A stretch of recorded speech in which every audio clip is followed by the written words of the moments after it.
সংক্ষেপে বিচার করব।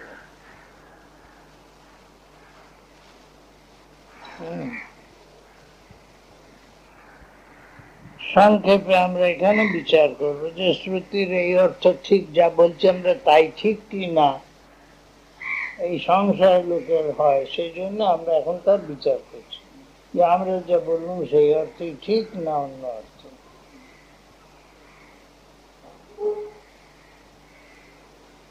তত্র তাবৎ কিং নিমিত্ত সংশয়িত উচ্যতে। এখন এই বিষয়ে কি জন্য সংশয়, এই কথা বলছে। যারা সংশয় তোলেন সেই সংশয়টা কেন, কি জন্য সংশয়, তাই বলছে। বিদ্যা শব্দেন মুখ্য পরমাত্ম বিষয় এব কস্মাৎ ন গৃহ্যতে অমৃতত্বং চ। এই যে শ্রুতি যা বলেছেন, এখানে বিদ্যা শব্দের দ্বারা সেই মুখ্য পরমাত্ম বিষয়ক বিদ্যাকেই কেন গ্রহণ করা হচ্ছে না, সেই রকম অমৃতত্বকেও পরমার্থ রূপ যে অমৃতত্ব তাই কেন মানে করা হচ্ছে না, এই সংশয়। মানে মুখ্যার্থ যেটা যেটা স্পষ্ট বোঝা যায় সেটাই তো অর্থ হবে। তুমি ঘুরিয়ে মানে করলে বিদ্যা মানে উপাসনা, তা তো বিদ্যা মানে জ্ঞান, এই তো অবিদ্যা মানে অজ্ঞান, এই তো পরিষ্কার বোঝা যাচ্ছে। তুমি ঘুরিয়ে করলে বিদ্যা মানে উপাসনা, অবিদ্যা মানে কর্ম, এই তো বললে। তো ঘুরিয়ে কেন অর্থ করবে? সোজা অর্থ যদি করা যায় তাহলে তুমি ঘুরিয়ে অর্থ করবে কেন? সোজা অর্থতে যদি সঙ্গতি না হয় তাহলে ঘুরিয়ে অর্থ করতে হবে। এই তো সোজা মানে শ্রুতি যা বলছেন সেরকম না। মুখে এক্সপ্রেশন হচ্ছে না কেন? মুখটা জ্বলে উঠবে কথা শুনে তা নয়। হ্যাঁ, কথাটা বলবো আমি, কথাটা যদি সোজা এই হচ্ছে কি, যা হচ্ছে তো আমি দেখতেই পাচ্ছি, তাহলে হচ্ছে কি বলছি কেন? প্রশ্ন হচ্ছে যে তা নাই, কি হচ্ছে আমি জিজ্ঞেস করছি, তাহলে কেন ওরকম করছো, হচ্ছে কি মানে কেন ওরকম করছো, অন্যায় করছো, এই আমার কথা। কিন্তু সোজা করে বললে কি হচ্ছে, কি বলে দেখতে পাচ্ছেন না কি হচ্ছে, আর জিজ্ঞেস করবে কি, দেখতেই তো পাওয়া যাচ্ছে। কিন্তু তা নয়, আমার হচ্ছে কি শব্দের অর্থ হচ্ছে কেন করছো, অন্যায় করছো। এইরকম যেখানে মুখ্যার্থ বাধিত হয় সেখানে কল্পিত অন্য অর্থ কল্পনা করতে হয়। যেখানে কি হচ্ছে দেখতে পাচ্ছি আমি, আবার জিজ্ঞেস করছি কি হচ্ছে, তাহলে এটা আমার উদ্দেশ্য নয় যে বলাটা, যে কি হচ্ছে বলো। একজন দুধে জল ঢালছে, তাই কি হচ্ছে মানে দেখতে পাচ্ছি তো দুধে জল ঢালছে, আবার হচ্ছে বলবেটা কি, আমি প্রশ্ন করছি কেন, দেখতে তো হচ্ছে। তার মানে হচ্ছে আমি বলতে চাচ্ছি এটা অন্যায় করছো, তাহলে মুখ্যার্থ না করে গৌণ অর্থ করা হলো। কি হচ্ছে মানে অন্যায় করছো, এটা জিজ্ঞাসা নয়, এটা আমি বলছি তোমার যে অন্যায় করছো। এই মুখ্যার্থ যেখানে বাধিত হচ্ছে সেখানে গৌণ অর্থ করতে হচ্ছে। মুখ্য অর্থ যে কি করছো তুমি, সেটা আমি দেখতে পাচ্ছি কি করছো, তাহলে জিজ্ঞেস করবো কেন? কাজে এটা উদ্দেশ্য না, তুমি কি করছো এটা আমার জানার উদ্দেশ্য না। আমার যা বলার উদ্দেশ্য হচ্ছে তুমি অন্যায় করছো, বুঝেছ? এই মুখ্যার্থ বাদ হলে এই গৌণ অর্থ করতে হয়। সবাই করে, তোমরাও অর্থ এরকমই করো। মুখ্যার্থ যেখানে বাধিত হয় সেখানে গৌণ অর্থ। তুমি একটা অন্যায় করছো, আমি বলছি বেশ হচ্ছে, মানে সত্যি কি বলছি বেশ হচ্ছে না, খারাপ হচ্ছে, তার মুখ্যার্থ সেখানে নয়, গৌণার্থ হচ্ছে। কথাগুলোকে যে বলছে সেই জন্য বুঝে না। তো এখানে বলছে বিদ্যা আর অবিদ্যা, যে বলেছে শ্রুতিতে যা মুখ্য অর্থ তাই বললো, অবিদ্যা মৃত্যু তীর্থ অবিদ্যা অমৃতম। অবিদ্যার দ্বারা মৃত্যুকে অতিক্রম করে বিদ্যার দ্বারা অমৃতত্ব। অমৃতত্ব মানে অমৃতত্ব, অমরত্ব। তুমি অমৃতত্ব মানে করলে ঘুরিয়ে, যে অমরত্ব নয় স্বর্গায় দিতে যাওয়া, অমৃতত্ব মানে করলে। অমৃতত্ব মানে অমর হওয়া। এই হলো সংশয়ের কারণ। হচ্ছে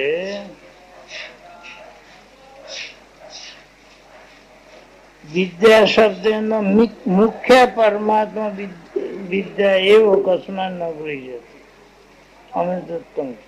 এখানে বিদ্যা শব্দের দ্বারা মুখ্য যে পরমাত্মা বিষয়ক বিদ্যা, তাই কেন গ্রহণ করা হচ্ছে না? সেরকম অমৃতত্বকেও কেন পরমার্থ অমৃতত্ব রূপে গ্রহণ করা হচ্ছে না? এই হলো শঙ্কা, সংশয় হচ্ছে। অর্থাৎ মানে কি, যে তোমার মুখ্য অর্থই নাও। যারা সংশয় তুলছে তারা বলছে মুখ্য অর্থই না। কেন মুখ্য অর্থ নিচ্ছ না? মুখ্য অর্থ না। তারপরে বলছে ননু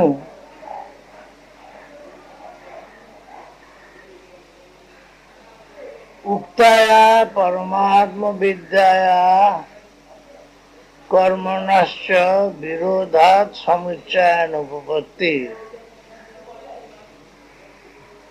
তার উত্তরে সিদ্ধান্তি বলছে, বেদান্তি বলছে যে তুমি যে ভাবছো যে সংশয়ের কারণ নেই, সংশয়ের কারণ কি বললে? সংশয়ের কারণ নেই, মুখ্য অর্থ গ্রহণ করো এই কথা বলছে, কিন্তু মুখ্য অর্থ গ্রহণ করা চলে না। কেন না? ননু মানে এটার উপরে ওই পূর্বপক্ষী যখন কসমান নগরী যেতে বলে, এটা নিচ্ছে না কেন? মুখ্য অর্থ নিচ্ছে না কেন? এটা পূর্বপক্ষ বলে। পূর্বপক্ষ আর সিদ্ধান্ত পক্ষ, দুটো পক্ষে যুক্তি হয়। যা গ্রন্থের প্রতিপাদ্য সেটা হচ্ছে সিদ্ধান্ত পক্ষ। তোমার কি সিদ্ধান্ত? এই যে তত্ত্ব যেটা সিদ্ধান্ত পক্ষ। আর পূর্বপক্ষ মানে তাতে যারা সংশয় তুলছে তারা পূর্বপক্ষ। আগে পূর্বপক্ষ, তারপরে উত্তর পক্ষ বা সিদ্ধান্ত পক্ষ। তাই বলছেন যে উক্তায়া পরমাত্ম বিদ্যায়া কর্মণশ্চ বিরোধাৎ, যে বিদ্যা পরমাত্ম বিদ্যার কথা বললে আর কর্ম দুটি বিরোধী বলে, হ্যাঁ, সমুচ্চয়ানুপপত্তি, তাদের সমুচ্চয় মানে সহ অনুষ্ঠান যুক্তিযুক্ত নয়, সম্ভব নয়। বিদ্যা আর অবিদ্যা, জ্ঞান আর কর্ম, এই যদি মানে করো তো জ্ঞান কর্ম তারা অত্যন্ত বিরোধী, একসঙ্গে দুটো অনুষ্ঠান হতে পারে। কর্ম হচ্ছে অজ্ঞান, জ্ঞান আর অজ্ঞান যেমন বিরোধী, জ্ঞান কর্ম সেরকম বিরোধী। কেন না? কর্ম করতে হলে কর্তা কর্ম করণ এসবের ভেদজ্ঞান থাকা চাই। আর পরমাত্ম জ্ঞানেতে সমস্ত ভেদজ্ঞান দূর হয়ে যায়। আত্মা কর্তা নয়, ভোক্তা নয়, কিছু নয়, ভেদজ্ঞান দূর হয়ে যায়। তো যা ভেদজ্ঞান দূর হয়ে যায় যে জ্ঞানে, তার সঙ্গে ভেদজ্ঞান অবশ্য প্রয়োজন যে কর্মে, দুটো মিলবে কেমন করে? একটা আর একটার বিরোধী হবে।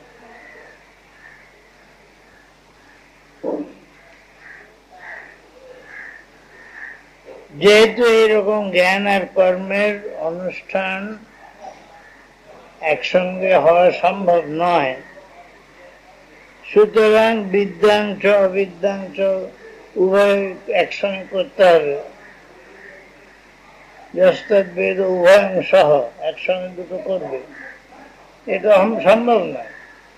যেটা অসম্ভব নয় শ্রুতি সেটা করতে বলবে কি করে?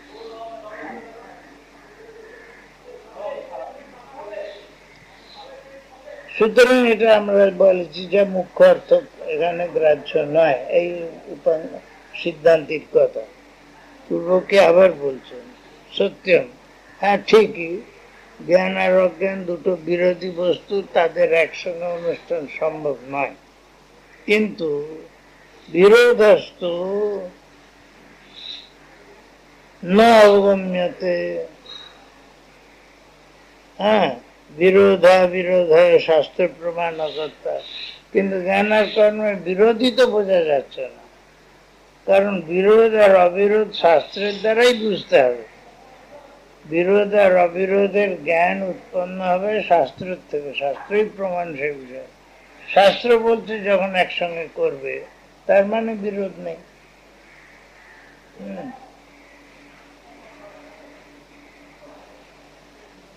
বুঝতে না পারলে বলো বুঝতে পারছি,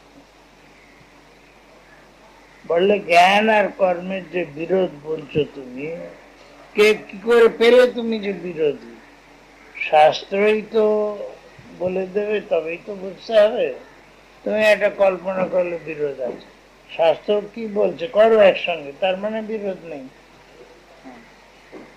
যদি বিরোধ নেই বা বিরোধ আছে, তার জন্য প্রমাণ হলো শাস্ত্র। শাস্ত্র বলছে করতে হবে, তাহলে বিরোধ কেন থাকবে?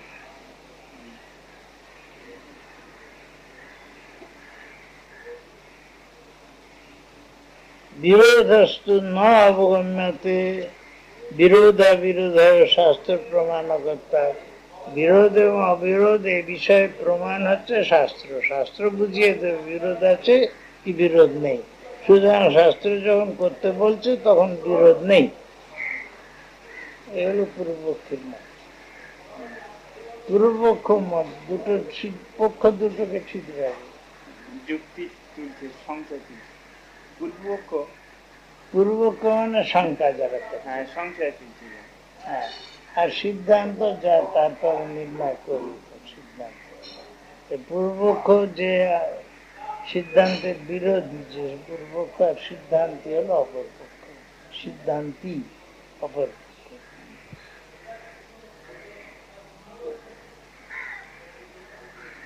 তো পূর্বপক্ষ বলছে বিরোধ আছে, কে বললে তোমাকে বিরোধ আছে কি না তার তো শাস্ত্রই প্রমাণ। তাহলে হ্যাঁ ঠিক কথা, শাস্ত্রই প্রমাণ বটে। বিরোধস্তু তাবৎ না বিরোধস্তু না অবগম্যতে বিরোধ বলছে যে হ্যাঁ বিরোধী বোঝা যাচ্ছে না। তুমি বলছো বিরোধ আছে, বিরোধী বোঝা যাচ্ছে না, কেননা বিরোধ এবং অবিরোধ তার প্রমাণ হলো শাস্ত্র। শাস্ত্র যদি একসঙ্গে করতে বলে তাহলে বিরোধ নেই বোঝা যাচ্ছে।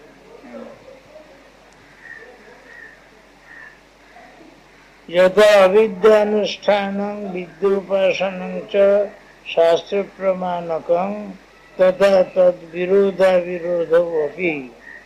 যেমন অবিদ্যার অনুষ্ঠান এবং বিদ্যার উপাসনা, এটা যেমন শাস্ত্রের থেকে পাওয়া যায়, শাস্ত্র হচ্ছে এদের প্রমাণ, সেই রকম বিরোধ এবং অবিরোধ শাস্ত্র প্রমাণ। পূর্বপক্ষী তার মধ্যে করছে, পূর্বপক্ষী তার মতকে দৃঢ় করছে। এই আগের কথাটা যে বলছে সেটা কি আবার বিশদ করে বলছে। তথা না হিংসা সর্বভূতানি ইতি শাস্ত্রাদ অবগতম পুনঃ শাস্ত্রেণ বাধ্যতে অধ্যরে পশু হিংসা দিতি। যেমন নহিংসা সর্বভূতানি, এই শাস্ত্র বাক্য, শাস্ত্র থেকে পাওয়া যায় যে সর্বভূতের হিংসা করবে না। আবার শাস্ত্র থেকেই পাওয়া যায় অধ্যরে পশু হিংসা, যজ্ঞেতে পশু বধ করবে, শাস্ত্রই বলছে।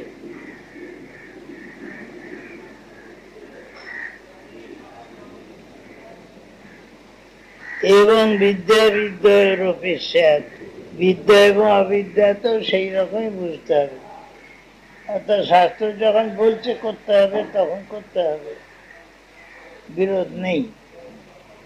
পশু হিংসা করবে না বলা হলো, আবেগযোগ্য পশু হিংসা করবে বলা হলো। তাহলে কি দাঁড়াচ্ছে? পশু হিংসা করবে, এই পশু হিংসা করবে না এই শ্রুতি বাধিত হচ্ছে পরবর্তী শ্রুতির দ্বারা, যজ্ঞেতে পশুবধ করবে, পূর্ব কথাকে বাধিত করছে শ্রুতি। সুতরাং সেখানে বুঝতে হবে কি না, পশু হিংসা যজ্ঞেতে ছাড়া করবে না, পশু হিংসা এমনি করবে না, যজ্ঞেতে করবে। এই তো বোঝাচ্ছে।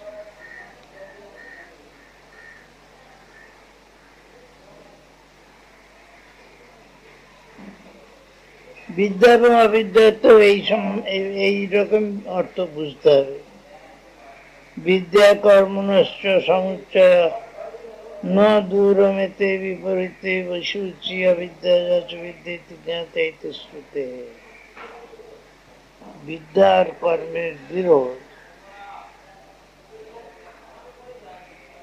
আছে বলে না, বিদ্যা কর্মের যে সমুচ্চয় তা হতে পারে না। শাস্ত্রই বলেছেন এরা অতিশয় দূর, পরস্পর থেকে পৃথক, বিপরীত মুখী এরা, বিদ্যা এবং অবিদ্যা। এই শ্রুতিতে বলেছে। থাক, আজকে আর হবে না। জ্ঞান কর্ম সমুচ্চয় হতে পারে কি না এই সম্বন্ধে।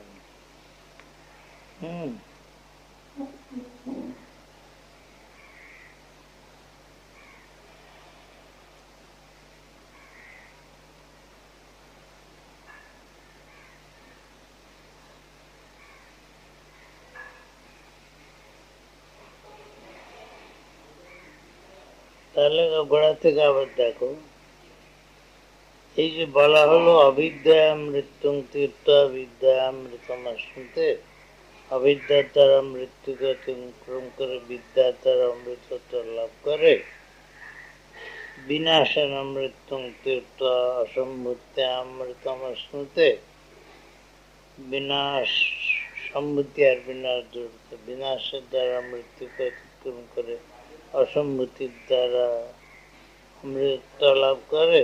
এই যে বলেছে, এ সম্বন্ধে কারো কারো সংশয় আছে। কোন কোন লোক এ সম্বন্ধে সংশয় প্রকাশ করে। কি সেই সংশয় দূরীকরণের জন্য সংক্ষেপে আমরা এখন বিচার করব। কি বিচার করব? বিচারের বিষয়ে কি বলছে?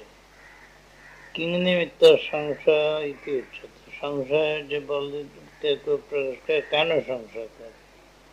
বলছে বিদ্যা শব্দেন মুখ্যা পরমাত্ম বিদ্যা এবং কস্মান্ন গৃহীত অমৃতত্ব।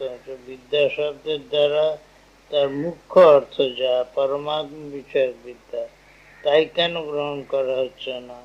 এবং অমৃত শব্দের দ্বারা মুখ্য অমৃতত্বই কেন বলা হচ্ছে না? বলছে যে এই জন্য বলা হচ্ছে না যে পরমাত্ম বিদ্যার আর কর্ম তাদের যে বিরোধ থাকায় সমুচ্চয় হতে পারে না, এই কথা বলা হয়েছে।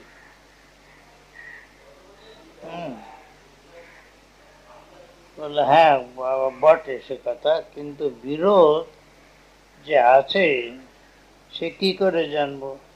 বিরোধস্তু না অবগম্যতে, কিন্তু বিরোধী তো দেখা যাচ্ছে না, কারণ শাস্ত্রের থেকেই বিরোধ আর অবিরোধ বলবে। শাস্ত্রই বলছে, তাহলে আর বিরোধ কোথায় হবে? যথা অবিদ্যা অনুষ্ঠানং বিদ্যা উপাসনং চ শাস্ত্র প্রমাণকং তথা তদ বিরোধা বিরোধৌ অপি। যেমন অবিদ্যার অনুষ্ঠান এবং বিদ্যার উপাসনা দুটো শাস্ত্রের থেকে জানা যায়, সেই রকম তাদের বিরোধ বা অবিরোধ তাও তো শাস্ত্র থেকেই জানা যাবে। যেমন বলা হলো যে নহিংসা সর্বভূতানি, সর্বভূতের হিংসা করবে না, এই শাস্ত্র বচন কোন শাস্ত্রে নেই বাধ্যতে, শাস্ত্রের দ্বারাই তা বাধিত হচ্ছে যে অধ্যরে পশু হিংসার যজ্ঞেতে পশুবধ করবে। এবং বিদ্যা বিদ্যার অবিশ্বাস, বিদ্যা এবং অবিদ্যার স্থলে এইরূপ বুঝতে হবে তাহলে যে সেখানে যদি বিরোধ থাকে সেখানে বিরোধ হবে, বিরোধ না থাকে যদি বলা হয় করবে তাহলে বিরোধ নেই। বিদ্যা কর্মস্থ সমুচ্চয় না দূরান্তে বিপরীতে বিশুচি অবিদ্যা বিদ্যা জ্ঞাতা ইতি শ্রুতে।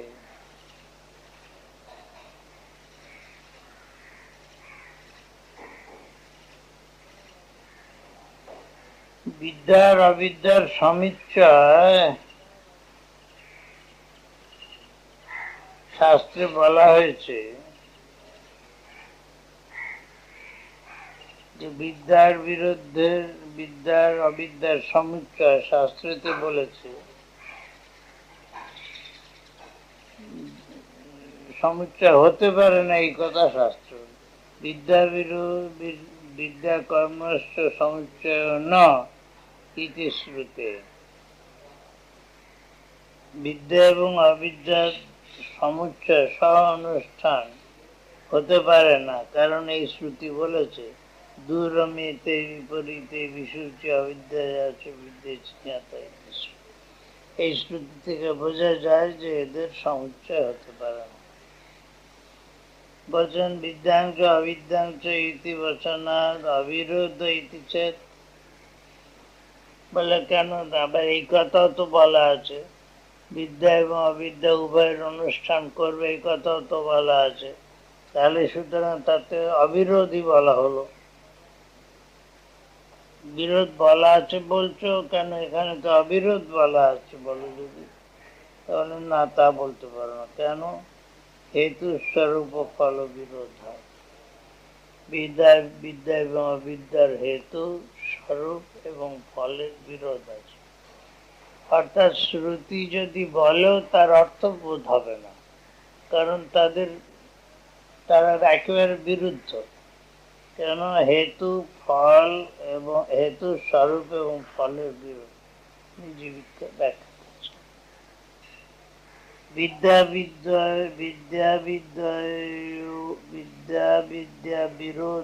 বিরোধয়োর বিকল্পা সম্ভবাৎ সমুচ্চয় বিধানাদপি অবিরোধ ইতি চেত। বলছে এদের হেতু স্বরূপ এবং ফলে বিরোধ। হেতু স্বরূপ এবং ফল বিরোধ কিরকম? কেন যজ্ঞ করবে, কেন উপাসনা করবে, বিদ্যা করবে, বিদ্যার অনুশীলন করবে, তার কারণ ভিন্ন না। এই ফলকামী হয়ে করবে আর নিবৃত্তিকামী হয়ে বিদ্যার উপাসনা করবে। ফলকামী হয়ে সে কর্মের উপাসনা করবে। এই হলো হেতুর বিরোধ। স্বরূপের বিরোধ, স্বরূপের বিরোধ হচ্ছে এটা কর্তৃক ক্রিয়া রূপ, ওরা হচ্ছে নিষ্ক্রিয় রূপ আত্মা। স্বরূপের বিরোধ। আর ফল বিরোধ, বিদ্যা দেবলোক কর্মণা পিতৃলোক। বিদ্যার দ্বারা মুখ্য হয়, কর্মের দ্বারা পিতৃলোক লাভ হয়। ফল বিরোধ। এই বিরোধ থাকায় আর অবিরোধ হতে পারবে না, এই কথা বলছে। তারপর আবার তার উত্তরে বলছেন বিদ্যা বিরোধাবিরোধয়োর বিকল্প সম্ভবাৎ। বিদ্যা এবং অবিদ্যা এই উভয়ের বিরোধ আর অবিরোধের বিকল্প হতে পারে না। অর্থাৎ হয় এটা হবে, নয় ওটা হবে। হয় বিদ্যা করবে, না অবিদ্যা করবে, এরকম বিকল্প হয় না। কাজেই সমুচ্চয় বিধানাৎ, কাজেই তাকে বিদ্যাংশ অবিদ্যাংশ যখন বললে তখন সমুচ্চয় বোঝা যাবে। সমুচ্চয়কে বলা হচ্ছে, স্ব অনুষ্ঠানকেই বলা হচ্ছে। কাজেই এখানে অবিরোধ, বিরোধ নেই। পূর্বপক্ষী বলছে, যদি সিদ্ধান্তি বলছে, পূর্বপক্ষী সিদ্ধান্তিকে বলছে এই কথা যদি বলে তা বলতে পারবে না। কে বললে অবিরোধ এই কথা বলছে সিদ্ধান্ত, এই কথা অবিরোধ বলছে পূর্বপক্ষ, আর তারপরে সিদ্ধান্তি তাকে খণ্ডন করে বলছে না এই কথা বলতে পারো না। কেন না? সর্বসম্ভবানুপপত্তি, বিদ্যা আর অবিদ্যার একসঙ্গে উৎপত্তি অযৌক্তিক হতে পারে না, যুক্তি বিরোধী।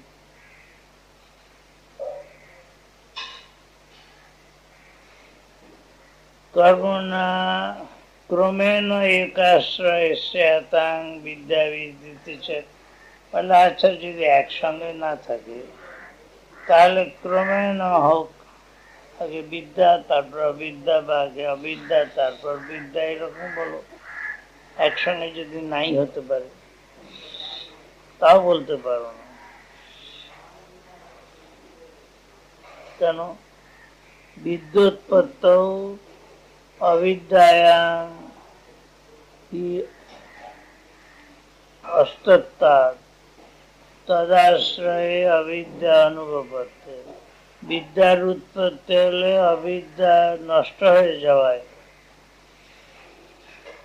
অবিদ্যার লয় হয়ে যাওয়ায়, সেই আশ্রয়তে, সেই আধারেতে আবার অবিদ্যার উৎপত্তি হতে পারে। যেখানে অবিদ্যার লয় হলো যে ব্যক্তি, সে ব্যক্তির আর অবিদ্যার উৎপত্তি হতে পারবে না।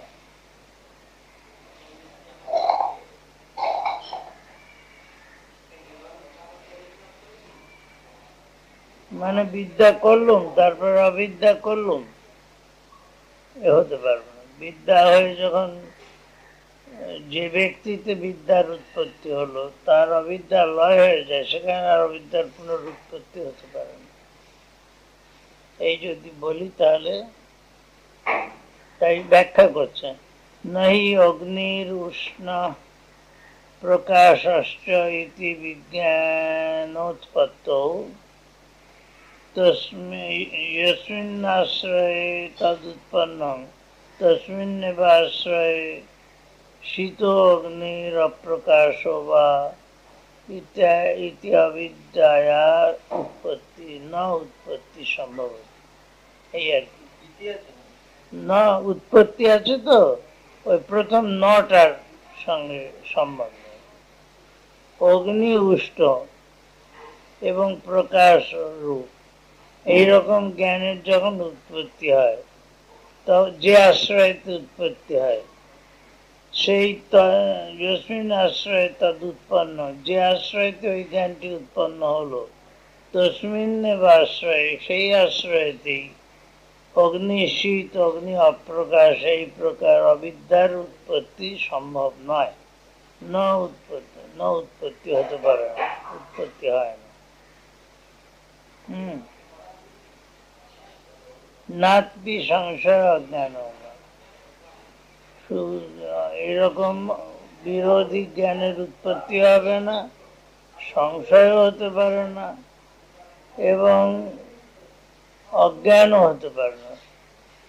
এ হবে কি হবে এরকম সংশয় এবং অজ্ঞান, মানে অবিদ্যার নাশ হয়ে গেল, সেখানে আর অজ্ঞান থাকতে পারে না। বস্তু জ্ঞান হবে এবং নিশ্চিত ভাবে হবে, সংশয় হবে না, অজ্ঞানও থাকবে না। এই কথা বলা,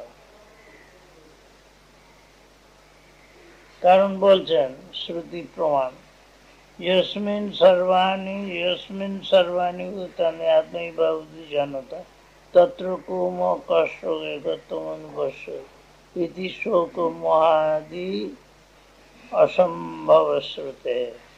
কারণ বলছেন যে ব্যক্তিতে সমস্ত ভূত আত্মাই হয়ে গেল, যে জ্ঞানী ব্যক্তিতে, সেখানে সেই জ্ঞানের উৎপন্ন সেই ব্যক্তিতে কোথায় মোহ কোথায় শোক, সে একত্বদর্শীর কাছে এই প্রকার শোক মোহাদি অসম্ভব শ্রুতি। আক্ষেপ করে বলছে এটা হতে পারে না। শ্রুতি এই কথা বলছে। অবিদ্যা সম্ভবাৎ তদুপাদানস্য কর্মণোপি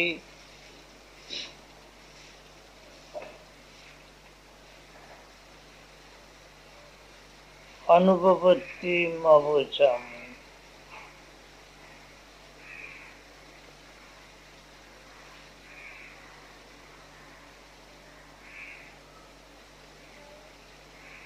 অবিদ্যা সেখানে অসম্ভব বলে, অবিদ্যা সেখানে অসম্ভব বলে, সেই অবিদ্যা হচ্ছে উপাদান, যার এমন যে কর্ম, সেই কর্মেরও সেখানে অনুপপত্তি, কর্মেরও সেখানে উৎপত্তি অযৌক্তিক, এই কথা আমরা বলেছি। বুঝলো? অবিদ্যা অসম্ভবাত, অবিদ্যা সেখানে না থাকায়, সম্ভব নয় বলে, তদ উপাদান, অবিদ্যা উপাদান যে কর্ম, অবিদ্যা থেকে উৎপন্ন হয় যে কর্ম, সেই কর্মেরও সেখানে অনুপপত্তি, অযৌক্তিকতা, এই কথা আমরা বলেছি। অমৃতত্বম অমৃতম আশ্নুতে ইতি আপেক্ষিকম অমৃতম বিদ্যা শব্দেন পরমাত্ম বিদ্যা গ্রহণে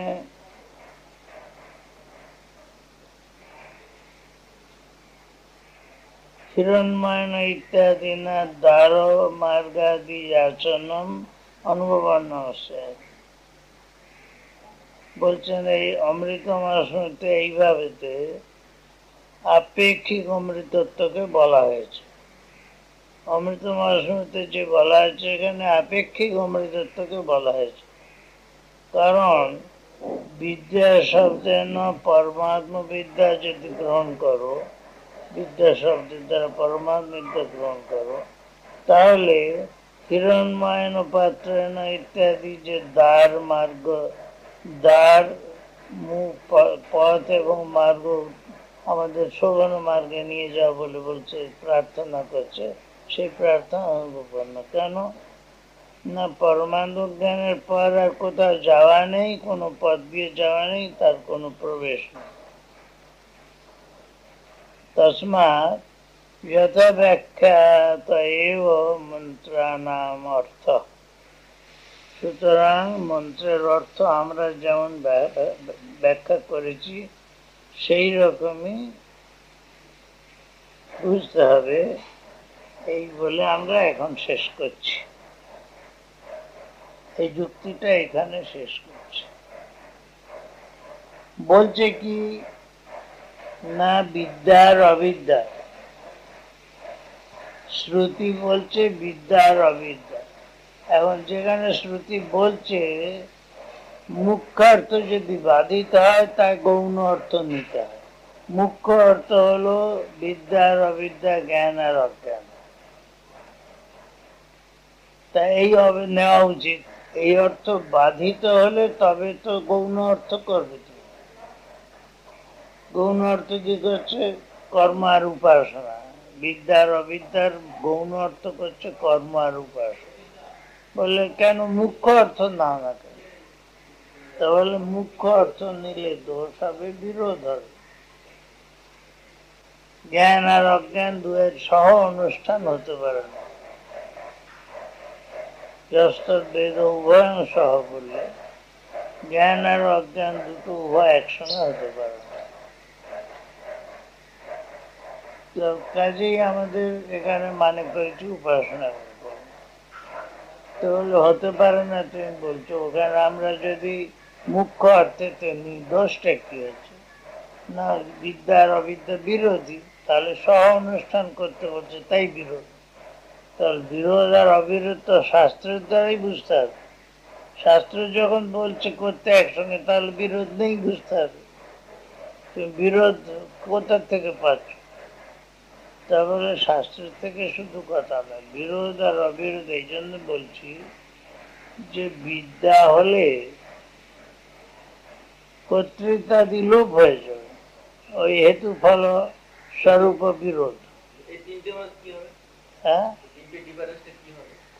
হেতু যে কি জন্য সে অধিকারীকে, কেন বিদ্যা করবে, কেন অবিদ্যা করবে, হেতু। তারপর স্বরূপ, কর্ম হলো প্রবৃত্তি আর বিদ্যা হলো নিবৃত্তি, এই স্বরূপ বিরোধ। আর ফলে বিরোধ বলছে বিদ্যার ফলে হলো অমৃতত্ব লাভ, আর অবিদ্যার ফলে অন্য কর্মাদি গতি লাভ। এই ফলের বিরোধ হবে, স্বরূপের বিরোধ হবে, হেতুর বিরোধ হবে। সুতরাং তারা কিছুতেই এক করব না। বলছে বিরোধ, বলছি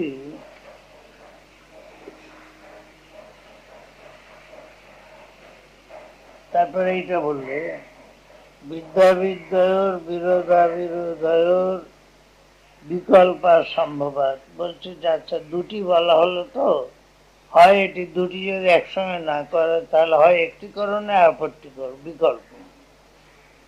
তাহলে বিকল্প এখানে বলতে পারো না, বিকল্প কারণ তার একবার যে বিদ্যাকে করলে সে আর অবিদ্যা করতে পারে না। এটা করো কিংবা ওটা করো, তাতে যার দুটোতে নিষেধ কেন? বলছে বিকল্প অসম্ভব, বিকল্প সহসম্ভবের অনুভব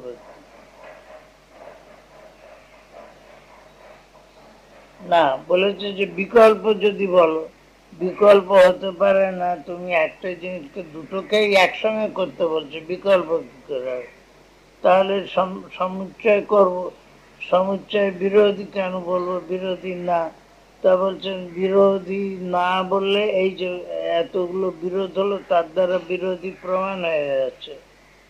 তার বলছেন যে যদি এর বিষয়ে সংশয় করো, তার উত্তর হচ্ছে এরা একসঙ্গে হতে পারে না। ওটাই বিশেষ করে বলছে কি করে তাদের বিরোধ সেটা দেখাচ্ছে। একসঙ্গে তারা হতে পারে না। কেন হতে পারে না? একসঙ্গে তারা হতে পারে না, তাহলে ক্রমে হবে। তা হতে পারে না, কারণ যেখানে বিদ্যা হলো সেখানে আর অবিদ্যা হবে না। একটা করে আর একটা করবে, তা হবে না। বিদ্যা করে তারপর অবিদ্যা করবে, এ হতে পারে না, কারণ বিদ্যা করলেই তো তার সমস্ত কর্তৃকর্মাদি বোধ নাশ হয়ে যাবে, সে তার কর্ম সেখানে সম্ভব হবে না।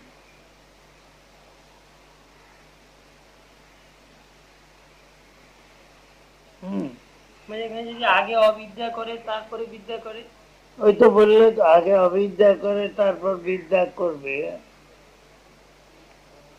আনন্দগিরি বলছে, হ্যাঁ আনন্দগিরি বলছেন, হ্যাঁ if the succession consists in ignorance being হ্যাঁ if the succession হ্যাঁ consists in ignorance being earlier and knowledge later, হ্যাঁ then it is certainly admitted. then it is certainly admitted. আমরা স্বীকার করছি, ঠিক But আছে। if ignorance is later than knowledge, hmm, then it is impossible. তা তো বটে। হুম, ঠিকই কথা। এটা আগে হলো, অবিদ্যা করলো, তারপর বিদ্যা করলো, হতে পারে। কিন্তু আগে আগে বিদ্যা করে তারপর অবিদ্যা হতে পারে।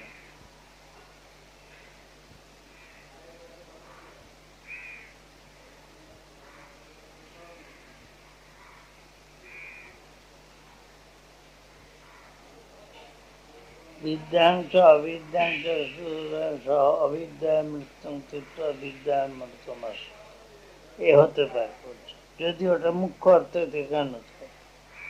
কিন্তু উভয় একসঙ্গে হতে পারে না, হতে পারে না। অথবা বিদ্যা করে তারপর অবিদ্যা হতে পারে না। বিদ্যাংশ অবিদ্যাংশ এই দুটো বলছে তো, এইটাকে যস্তদ্বেদ উভয়াংশ, বিদ্যা এবং অবিদ্যা। আগে বিদ্যা বলছে, তারপর অবিদ্যা বলছে, এটা দুটো একসঙ্গে হতে পারে না। তারপরেরটা কেন কি দোষ হলো? অবিদ্যা মৃত্যু তীর্থ বিদ্যা মৃত্যুমাস, সেখানে বললে আগে বিদ্যাঞ্চ অবিদ্যাঞ্চ, ওখানে বললে তো আগে বিদ্যা করলে তারপর অবিদ্যা বললে। এই দুটোর সহ হতে পারে না, একটার পরে একটা অবিদ্যা, বিদ্যার পর অবিদ্যা হতে পারে না। এবং ওখানে যে বলছে করবার সময় বলে বিদ্যা আর অবিদ্যা, অবিদ্যা আর বিদ্যা বলেন, তাহলে হয়ে যেত, তাহলে আমরা আপত্তি করতাম না।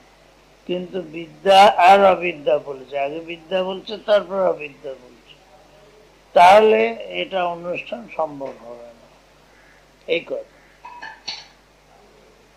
এই বলতে চাচ্ছে। ক্রমে নহলে বিপরীত ক্রমে হতে পারে, এই ক্রমে হবে না। বিদ্যা এবং অবিদ্যা, তাহলে বিদ্যা আর অবিদ্যা সহ অনুষ্ঠান সম্ভব নয়, ক্রমেও অনুষ্ঠান সম্ভব নয়। এই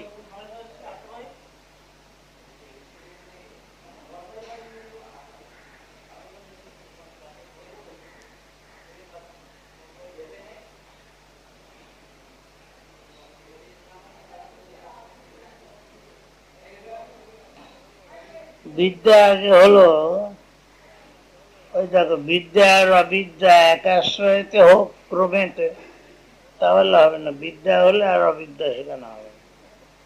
মানে কিন্তু আমাদের এই যে আজকে প্রথমে যে আছে অবিদ্যা মৃত্যুন তীর্থা, বিদ্যা সেখানে খালি দুটোর ফল বলে দিল। দুটোর ফল, অবিদ্যার ফল হলো মৃত্যু অতিক্রম, আর বিদ্যার দ্বারা অমৃতত্ব লাভ। এই তো বলেছে, তা সে বলুক, কিন্তু আমার করবার কথা বললে বিদ্যা আর অবিদ্যা, বিদ্যা আর অবিদ্যা বলছে। বিদ্যা করলে তারপরে অবিদ্যা করা যায় না, বলছে বিদ্যা আর অবিদ্যা সহ হতে পারে না, আর ক্রমে তো হতে পারে না। যে ক্রমে বলা হলো বিদ্যা এবং অবিদ্যা, সেই ক্রমে হয় না। এইখানে বিদ্যা অবিদ্যা বিরোধা বিরোধায় বিকল্প, বিকল্প অসম্ভব বলে বিরোধ এবং অবিরোধ, হয় বলো বিরোধ, না হয় বলো অবিরোধ, দুই হতে পারে না, বিকল্প হতে পারে না। বিরোধ আছে অথবা বিরোধ নেই, একথা হতে পারবে না, কারণ একটা থাকলে আর একটা হতেই পারে না। বিকল্পও সম্ভব নয়, অবিরোধও সম্ভব নয়। বিরোধটা অবশ্যম্ভাবী, বিরোধটা অবশ্যম্ভাবী, এই বলা হচ্ছে। যদি এখানে অবিদ্যাংশ বিদ্যাংশ বলতো তাহলে হয়তো, তাহলে আলাদা কথা হতো। তা তো বলেন বিদ্যাংশ অবিদ্যাংশ, প্রথমে উপস্থিত যেটা সেটাকে আগে প্রথমে নিতে হবে, তারপরে যেটা উপস্থিত সেটাকে পরে নিতে হবে।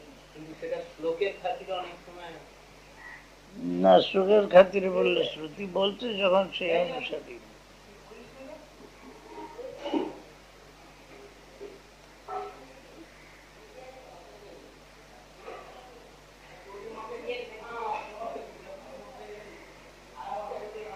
সে ক্রমে হতে পারে না, কারণ বিদ্যার উৎপত্তি হলে অবিদ্যা সব দাস হয়ে যায়। সুতরাং যে আশ্রয়ে বিদ্যা উৎপন্ন হলো সেই আশ্রয়ে অবিদ্যার হতে পারে না। সেই আশ্রয় বললে এই জন্য একজনের বিদ্যা হলো আর একজনের অবিদ্যা হতে পারে, কিন্তু একই ব্যক্তিতে বিদ্যা হলো তারপর অবিদ্যা হবে, হতে পারে। এই আশ্রয়ে মানে যে ব্যক্তিতে নাকি যেখানে বিদ্যার উৎপত্তি হলো সেখানে আবার অবিদ্যার উৎপত্তি হতে পারে। যেখানে মানে যে ব্যক্তিতে।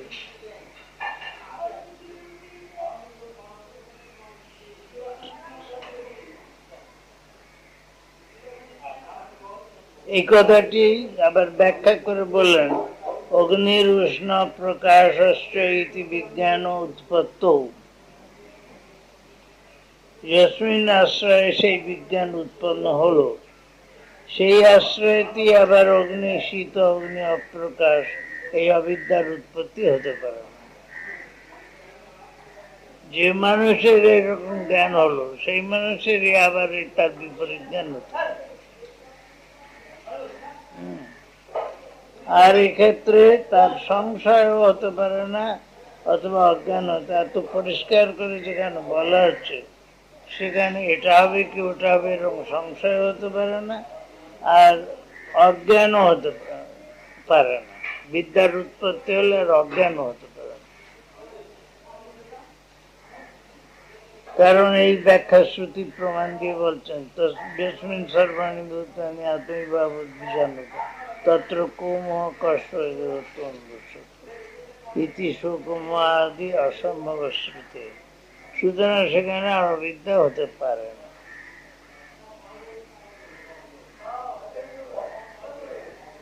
আর অবিদ্যা যেহেতু সম্ভব নয়, সুতরাং সেই অবিদ্যা হচ্ছে উপাদান যার, এমন যে কর্ম তারও সেখানে অনুপত্তি, একথা বলেছে। অবিদ্যা যদি না থাকে কর্ম থাকে।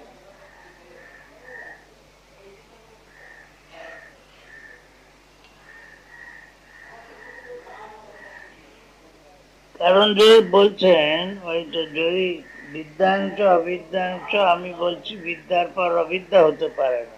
তোমরা যদি উল্টো করে বলো অবিদ্যা আগে তারপরে বিদ্যা, তাহলে আমাদের কোনো বিরোধ নেই, ঠিক কথা, তা হবে,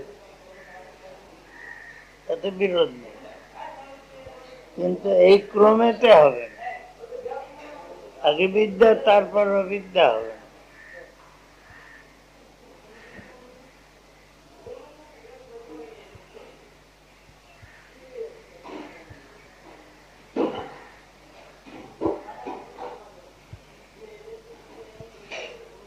সুতরাং অমৃতম অশ্নুতে ইতি আপেক্ষিকম অমৃতত্বং বিদ্যা শব্দেন পরমাত্ম বিদ্যা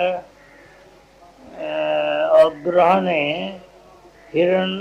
পরমাত্ম বিদ্যা যদি গ্রহণ করা হয় তাহলে হিরণ্ময় ইত্যাদি না দ্বার মার্গ যাচনাদি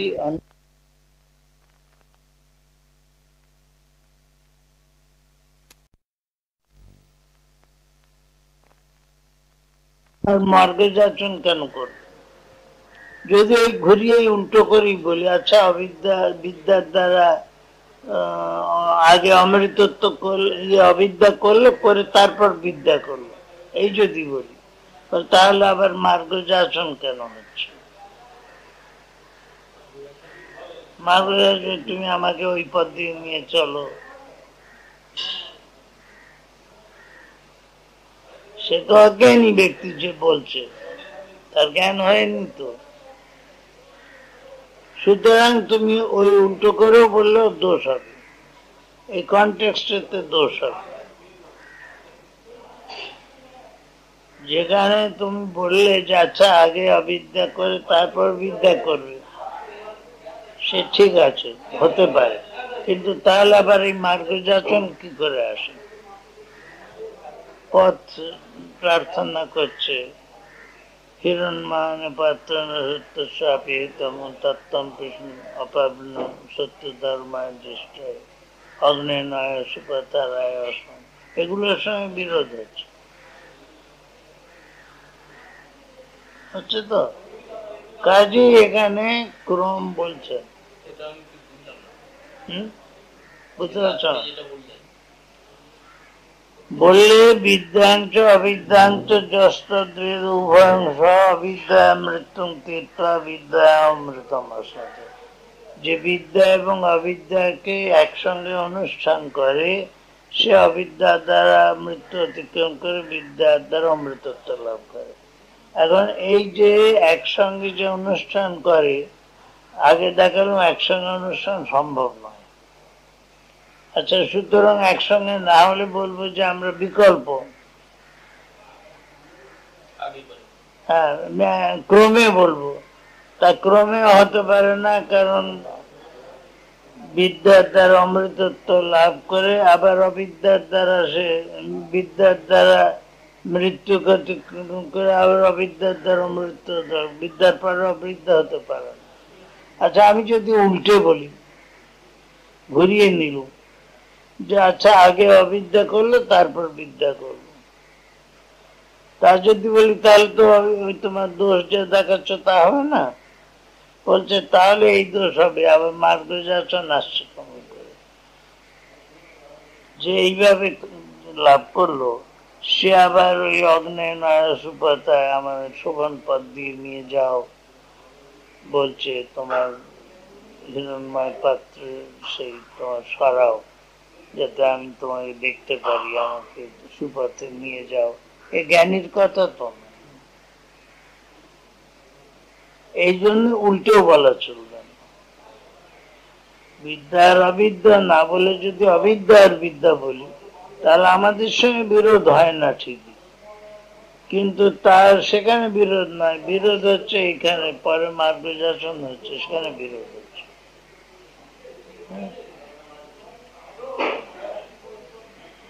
সেখানে বিরোধ হচ্ছে।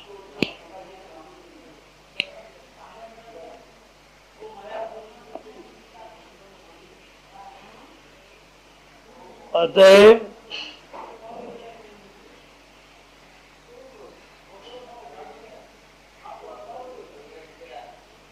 সুতরাং অমৃত বিদ্যায় অমৃত মাসমৃতে, এই যে অমৃত বলা হলো, এটা আপেক্ষিক অমৃত। সুতরাং এটা আপেক্ষিক অমৃত। কেননা বিদ্যা শব্দে যদি পরমাত্মা বিদ্যাই গ্রহণ করা হতো, তাহলে হিরণ্ময় পাত্র ইত্যাদি করে যে দ্বার বলা হচ্ছে, পথ বলা হচ্ছে, এগুলি অনুপন্ন, অযৌক্তিক। তসমাৎ যথা ব্যাখ্যাত এব মন্ত্রানাম অর্থ।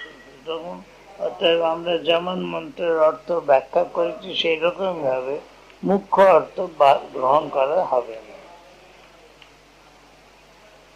সোজা কথা তো, মুখ্য অর্থ হলে বিদ্যা হলো ব্রহ্মজ্ঞান, অবিদ্যা মানে দেবতা জ্ঞান, কর্ম কর্ম, এই হলো মুখ্য অর্থ। তাই এই যদি হয় অবিদ্যা অজ্ঞান, বিদ্যা এবং অবিদ্যা, জ্ঞান এবং অজ্ঞান দুটি তার সহ অনুষ্ঠান সম্ভব হতে পারে। হ্যাঁ, যে অর্থটা করেছিল উনি, এই শাস্ত্রে যে বিদ্যা আছে তাহার অর্থ আত্মজ্ঞান নহে, দৈবত চিন্তা বিশেষ। পরমাত্ম জ্ঞান অর্থ হইলে আর আত্মলাভ বা অভিষ্ট ফলপ্রাপ্তির জন্য হিরণ্ময়ের ও মন্ত্র দ্বারা আত্মলাভের দ্বার প্রার্থনা করা হতো না, প্রার্থনা করা আবশ্যক হতো না। তাহলে তো যেটা আনন্দগিরি বলছিলেন যে যদি অবিদ্যা আগে করে বিদ্যা করে তাহলে বিরোধ নেই। কিন্তু এখানে যদি বিরোধ নেই বলি, তাহলে পরের বাক্যের সঙ্গে বিরোধ হচ্ছে, হিরণ্ময় পাত্র না, এর সঙ্গে বিরোধ হচ্ছে। বিদ্যা অর্থে তো প্রথমেই বলে দিচ্ছি দৈব চিন্তা বিশেষ, সেই হবে, তাই বলছে। এটাই হলো আমাদের তাৎপর্য। প্রশ্ন হলো, বলছে কেন মুখ্য অর্থ নিচ্ছ না কেন? পূর্বপক্ষী বলছে মুখ্য অর্থ নিচ্ছ না কেন? বলে মুখ্য অর্থতে দোষ হবে এই যে দুটি পরস্পর বিরোধী, একটি হলে আরেকটি সম্ভব নয়। মুখ্য অর্থ এই জন্য বলা চলে না। যে করবে বিদ্যা সেই অবিদ্যা করবে, যে অবিদ্যা করবে সেই বিদ্যা করবে। এই যে বিদ্যা করবে যে সেই অবিদ্যা করবে, এটা বলা হলো, এটা বিরোধ থাকায় দুটো সম্ভব না। এখন যেখানে দুটো একসঙ্গে বলে, একসঙ্গেই করতে হবে। আচ্ছা, একসঙ্গে যদি না হয় তাহলে ক্রমে করবো বলছি। ক্রমে মানে কোন ক্রমে বলবে? আগে বিদ্যা তারপর অবিদ্যা বলবে? হতে পারে না। আচ্ছা, তা না হয় বলবো আগে বিদ্যা তারপর অবিদ্যা না করে আগে অবিদ্যা তারপর বিদ্যা বলবো। তা যদি করো তাহলে আর মার্গদর্শন তার সঙ্গে সামঞ্জস্য হয় না। এই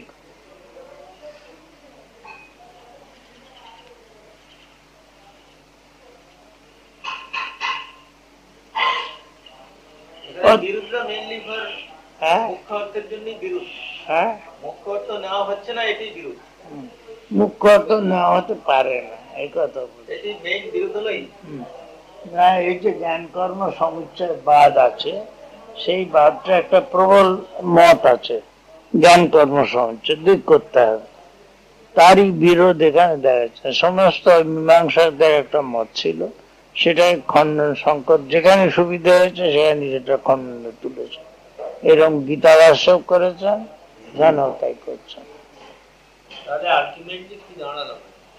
আলটিমেটলি দাঁড়ালো বিদ্যা মানে ওখানে উপাসনা, আর অবিদ্যা মানে কর্ম। এই দাঁড়ালো বিদ্যাংচ অবিদ্যাংচ যস্তদ্বিদুভয়ং সহ অবিদ্যা মৃত্যুং তীর্থা বিদ্যা অমৃতম অশ্নুতি। বিদ্যা এবং অবিদ্যা মানে হলো ওখানে দেবতা জ্ঞান এবং কর্ম, আর ওই অমৃতত্ব আপেক্ষিক। তাহলে দেবতার জ্ঞান এবং কর্ম পাশাপাশি চলতে পারে, সে তো চলতেই পারে, তো তাতে তো কোনো বিরোধ নেই, চলতেই। সঙ্গে করলে আরো ফল ভালো হবে।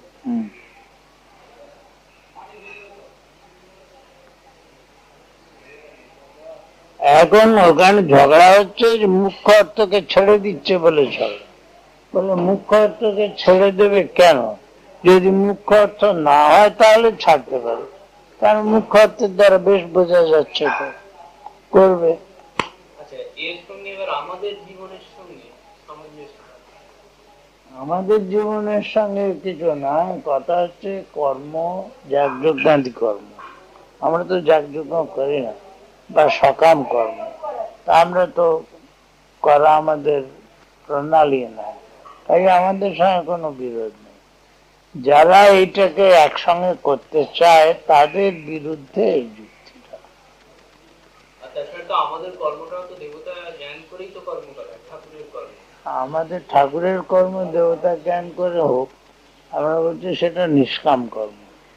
দেবতা জ্ঞান করে নয়, দেবতা জ্ঞান মানে আলাদা। দেবতা জ্ঞান মানে উপাসনা।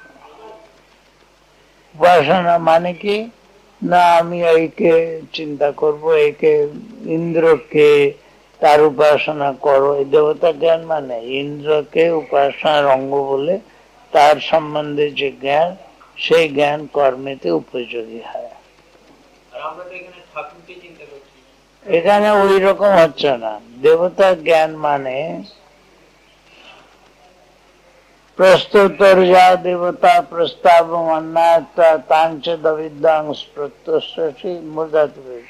হে প্রস্তুতা, তুমি যে দেবতা প্রস্তাবের বিষয়ভূত তাকে না জেনে যদি, প্রস্তাব মানে এক প্রকার চ্যান্টিং, তাকে না জেনে যদি করো তোমার মাথা পড়ে যাবে। আর তার জন্য দেবতা জ্ঞান দরকার হয়, জানতে হবে।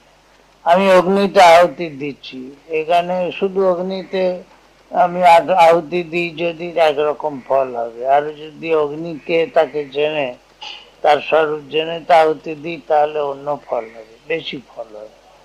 এই জন্য দেবতা জ্ঞানের কর্ম দুই করতে হবে।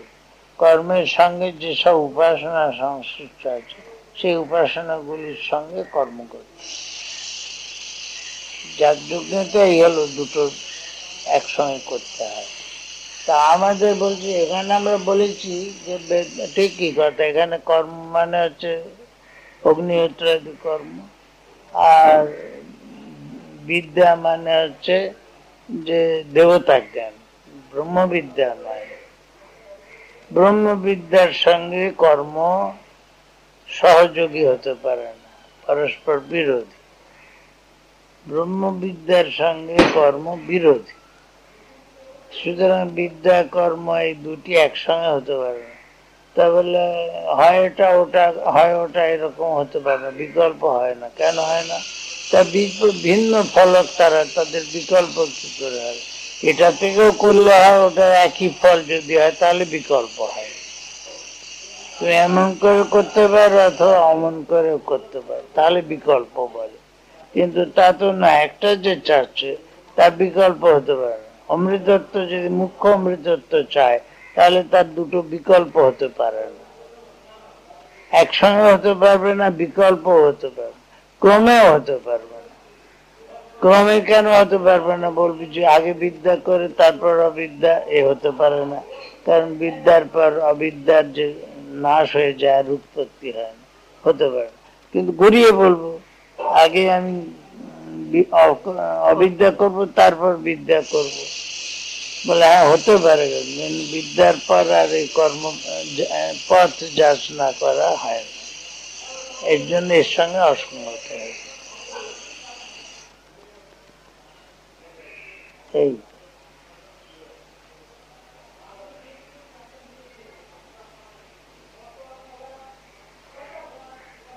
স অসম্ভব, স মানে সমুচ্চয়, সেটা অসম্ভব, বিকল্প অসম্ভব, ক্রম অসম্ভব, তিনটেই অসম্ভব।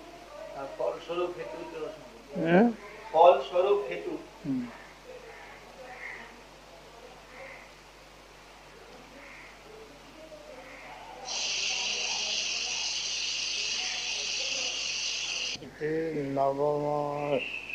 নবমস্য অধ্যায়স্য আরম্ভ।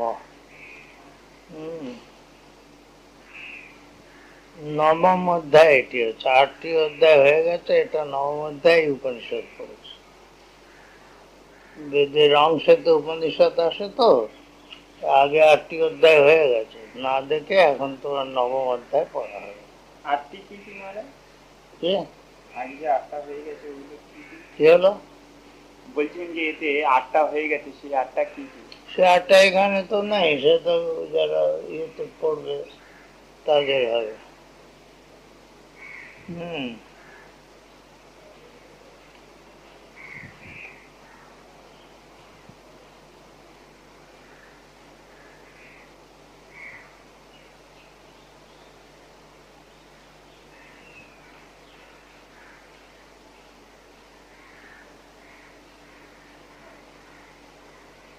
বলছেন এই যে অধ্যায় আরম্ভ হচ্ছে, এর সঙ্গে পূর্ব অধ্যায়ের সঙ্গতি দেখানো হচ্ছে। উপনিষদের কেন উপনিষদ যেখান থেকে আরম্ভ হলো, তার আগে কর্ম বিষয়ে, উপাসনা বিষয়ে বলা হয়েছে।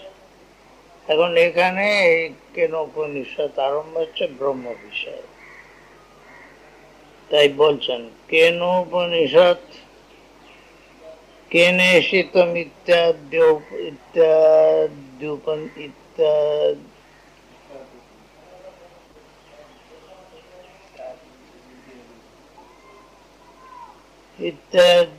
উপনিষদ পরব্রহ্ম বিষয় বক্তব্য ইতি নবমস্য অধ্যায় আরম্ভ। কেনেশিতম ইত্যাদি যে উপনিষদ, এটি পরব্রহ্ম বিষয়ক বলতে হবে এখন, এই জন্য নবম অধ্যায়ের আরম্ভ হচ্ছে। নবম অধ্যায় মানে কার নবম অধ্যায়? ওই যে গোড়া থেকে আরম্ভ হয়েছে, যার পরে উপনিষদ, এটি তলবকার উপনিষদ, এটা তো নাকি?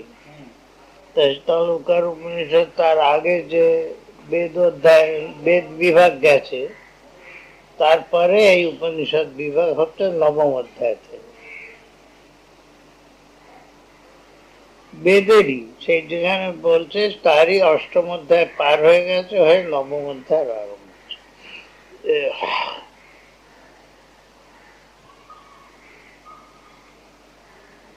হলো রাগে তস্মাৎ কর্মাণি অশেষত পরিসমাপিতানি। এর আগে কর্ম সম্পূর্ণরূপে শেষ করা, অশেষত মানে তার অঙ্গ সহিত সমস্ত কর্ম সমাপ্ত করা হয়েছে। সমস্ত কর্মাশ্রয় ভূতস্য প্রাণস্য উপাসনানি উক্তানি। আর সমস্ত কর্মের অঙ্গ আশ্রয়ভূত যে প্রাণ, প্রাণই হলো সমস্ত কর্মের আশ্রয়, সেই প্রাণেরও উপাসনার কথা বলা হয়েছে। কর্মাগ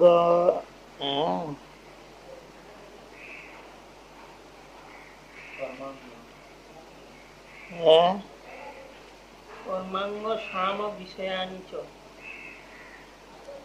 ও কর্মাঙ্গ সাম বিষয়ানি চ, কর্মের অঙ্গীভূত যে সামবেদ, সামগান আছে, সে তারও সে বিষয়ে কথা বলা হয়ে গেছে। সে বিষয়ে বলা হয়ে গেছে। অনন্তরং চ গায়ত্র সাম বিষয়ং দর্শনং বংশান্তর মুক্তং কার্যম। এখন তারপরে গায়ত্র সাম, গায়ত্রী বিষয়ক যে সাম, গায়ত্রীর সঙ্গে সম্বন্ধযুক্ত যে সাম, গায়ত্রী মানে ছন্দ বিশেষ সেই সাম বেদ যে গায়ত্রী ছন্দ সহিত সাম তদ্বিষয়ক দর্শন, দর্শন মানে উপাসনা, এবং বংশান্ত পরম্পরাক্রমে যে এই উপনিষদ এসেছে তাও বলা হয়েছে, উত্তম কার্য তাও বলা হবে, বলতে হবে। সর্বমেতদ যথোক্তং কর্ম চ জ্ঞানং চ সম্যক অনুষ্ঠিতং নিষ্কামস্য মুমুক্ষু সত্ত্বশুদ্ধি অর্থং ভবতি।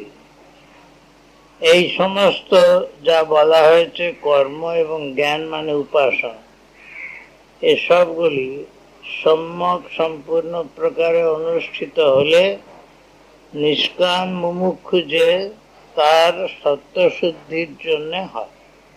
সত্ত্বশুদ্ধি অর্থং ভবতি, এর দ্বারা নিষ্কাম কর্মীদের সত্ত্বশুদ্ধি হয়। নিষ্কাম মুমুক্ষু বললে এই জন্য যে কর্ম যারা কামনা করে করে তাদের তো আর তার দ্বারা চিত্তশুদ্ধি হবে না। যারা মুমুক্ষু তাদের চিত্তশুদ্ধি হবে। তারা মুমুক্ষু তাহলে করে কেন না, জ্ঞানেতে অধিকার হয়নি, অত মুমুক্ষু সে, এই জন্য সে কর্ম উপাসনা অনুষ্ঠান করে চিত্তের শুদ্ধি করে তারপর জ্ঞান চর্চা করে, এই জন্য তার চিত্তশুদ্ধির কারণ হয়।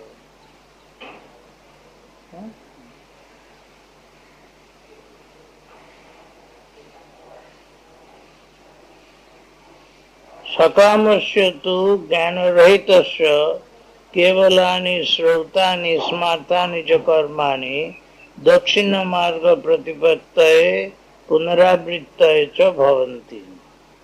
আর কামনা যুক্ত যে ব্যক্তি, যে জ্ঞান রহিত মানে উপাসনা রহিত, কেবল শ্রৌত শ্রুতিবিহিত এবং স্মৃতিবিহিত কর্মসমূহ যে কর্ম করে যারা, সেই কর্মগুলি দক্ষিণ মার্গ প্রতিপত্তয়ে পুনরাবৃত্তয়ে চ ভবন্তি, সেগুলি সব দক্ষিণ মার্গ, দক্ষিণ পথ, এই যে বললাম আগে, হ্যাঁ, কর্ম মার্গ আর জ্ঞান উপাসনা মার্গ। কর্ম এবং উপাসনা একটা মার্গ, আর জ্ঞান মার্গ আলাদা। উত্তর জ্ঞান মার্গ ওটা না, ক্রম মুক্তির পথ। উত্তর পথ আর দক্ষিণ পথ। দক্ষিণ পথ দিয়ে কর্মফল ভোগ করবার জন্য চন্দ্রলোকা দিতে যায়, আর উত্তর পথ দিয়ে যদি যেতে হয় যে ব্রহ্মলোকে যায়, সেখান থেকে মুক্তি হতে পারে।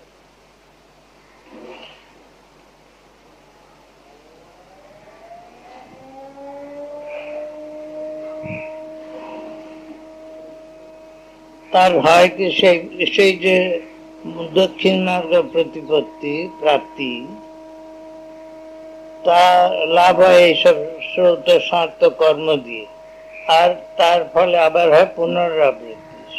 সেই দক্ষিণ মার্গ প্রাপ্তির জন্য এবং পুনরাবৃত্তির জন্য হয়, অর্থাৎ দক্ষিণ মার্গেতে গমন হয় এবং ফিরে আসতে হয় এই শ্রৌত স্মার্ত কর্ম বিধান।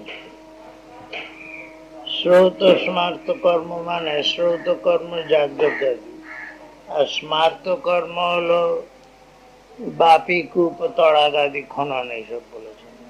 পুকুর করে দেওয়া, বৃক্ষরোপণ করা, জল লোকের কল্যাণকর যে কাজগুলি স্মৃতিতে গৃহীত হয়েছে, সেগুলির দ্বারা পুণ্য লাভ হয়। পুণ্য লাভ হয়ে তার স্বর্গাদি গমন।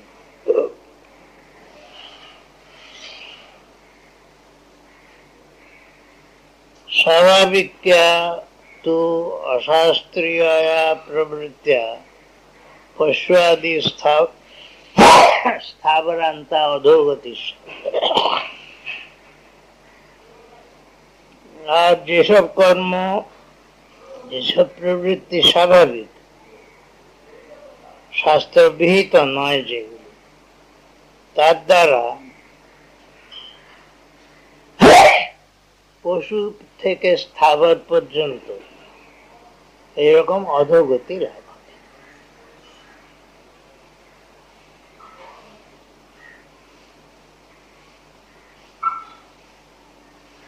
আচ্ছা, শ্রুতি বলছে অথ এতয়ঃ পথ অথ এতয়ঃ পথ ন কতরেণ চন তানি ইমানি ক্ষুদ্রাণি অসকৃৎ অসকৃৎ আবর্তিনি ভূতানি ভবন্তি। আর অর্থাৎ এই শ্রৌত কর্ম সার্থ কর্ম ছাড়া এইটাই পথ, যারা এই শ্রৌত সার্থ কর্ম করে না এবং শ্রৌত সার্থ কর্ম করে না, যজ্ঞও করে, জ্ঞানও করে না, তাদের কি হয়? যারা উত্তর পথ দিয়েও যায় না, দক্ষিণ পথ দিয়েও যায় না, তাদের কি হয়? এটা পথ ন কতরে নচনা, এই যে এই দুটি পথের কোনোটা দিয়েই যায় না, তানি ইমানি ক্ষুদ্রাণি অসকৃদাবর্তিনি ভূতানি ভবন্তি। তারা এই ছোট ছোট প্রাণী অসকৃদাবর্তিনি বারবার জন্মায় এবং মরে। অসকৃদাবর্তিনি তৃতীয় পন্থা করেছে, সেটা কর্মজানো নয়, পিতৃজানো নয়, দেবজানো নয়, পিতৃজানো নয়, এটা হচ্ছে এইখানে বারবার জন্মায় মরে, বারবার জন্মায়।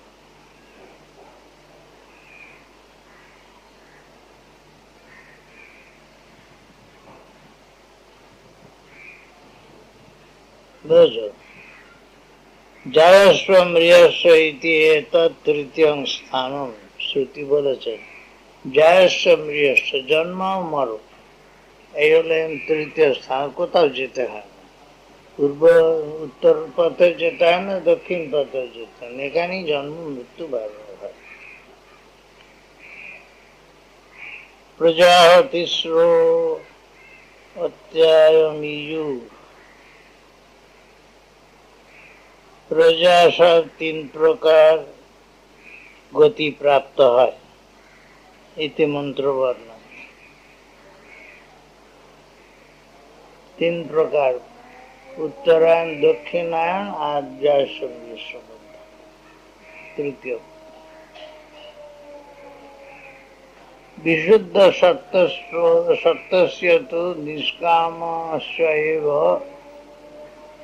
বাহ্যাদ অনিত্যাৎ সাধ্য সাধন সম্বন্ধাৎ ইহ কৃতাৎ পূর্বকৃতাৎ বা সংস্কারাবশেষোদ্ভবাৎ বিরক্তস্য প্রত্যগাত্ম বিষয়া জিজ্ঞাসা প্রবর্ততে। আর যারা বিশুদ্ধ সত্য, যাদের অন্তঃকরণ শুদ্ধ হয়েছে, নিষ্কাম, যে নিষ্কাম কামনাশূন্য, বিশুদ্ধ হয়ে বিশুদ্ধ চিত্ত হয়ে সে কামনাশূন্য হয়েছে, বাহ্যাৎ অনিত্যাৎ সাধ্য সাধন সম্বন্ধাৎ, বাহ্য অনিত্য যে সাধ্য সাধনের সঙ্গে সম্বন্ধ বিশিষ্ট যে কর্মফল সমূহ, ইহকৃতাৎ পূর্বকৃতাৎ বা এই জন্মে কৃত অথবা পূর্ব জন্মে কৃত যে সমস্ত সংস্কার, সেই সংস্কার অবশেষ উদ্ভাব, সংস্কারের যে অবশেষ, যে অবশিষ্ট সংস্কার থাকে তার উদ্ভবাদ বিরোধ, তার থেকে উৎপন্ন যে নিত্য যে এইসব কর্ম, সেই কর্মফল থেকে যারা বিরক্ত হয়েছে তারা তাদের প্রত্যগাত্ম বিষয়ের জিজ্ঞাসা, অন্তরাত্ম বিষয়ের জিজ্ঞাসা তাদের আরম্ভ হয়। অর্থাৎ সকাম যাগযজ্ঞ করেছে, কিন্তু সকামের দ্বারা কামনা যার স্বর্গাদি ফল লাভ, তারপর যখন সেই সব তারা করা হয়ে গেছে, সকাম নিষ্কাম কর্ম করেছে, করে চিত্ত শুদ্ধ হয়েছে, চিত্ত শুদ্ধ হয়ে যে ভোগ বাসনা থেকে বিরক্ত হয়েছে, ইহ জীবনের কর্ম অথবা পূর্ব জীবনের কর্মফল থেকে যে বিরক্ত হয়েছে, তার জন্য এই জ্ঞান বিষয় জিজ্ঞাসা আরম্ভ হয়। কৃতোপাস্তি যাকে বলেছে, উপাসনা যে করেছে, কৃতকর্মা কৃতোপাস্তি, উপাসনা করেছে, কর্ম করেছে, তারপরে চিত্ত শুদ্ধ হয়েছে, কামনার থেকে মন মুক্ত হয়েছে। ইহ জীবনের এবং পূর্ব জীবনের যত কর্ম, তার যে ফল, সমস্ত ফল থেকে যে বিরক্ত হয়েছে, তার পক্ষে জ্ঞান যোগ আরম্ভ, ব্রহ্ম জিজ্ঞাসা আরম্ভ।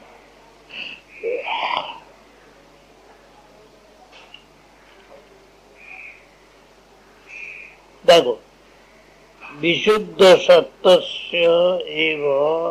সত্যস্য তু, মানে এই যে তিন পথের কথা বললে, এই তিন পথগামী জীব যারা, তাদের থেকে ভিন্ন, তু মানে ভিন্ন বোঝাচ্ছে, যারা বিশুদ্ধ সত্য, বিশুদ্ধ অন্তঃকরণ হয়েছে, যারা নিষ্কাম, যারা বাহ্য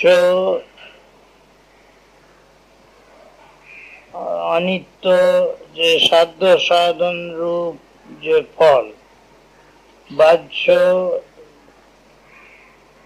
যে আত্মার থেকে ভিন্ন, বিপরীত হল বাহ্য, অনিত্য যে সাধ্য সাধন সম্বন্ধ, তার থেকে ইহকৃত পূর্বকৃত বা সংস্কার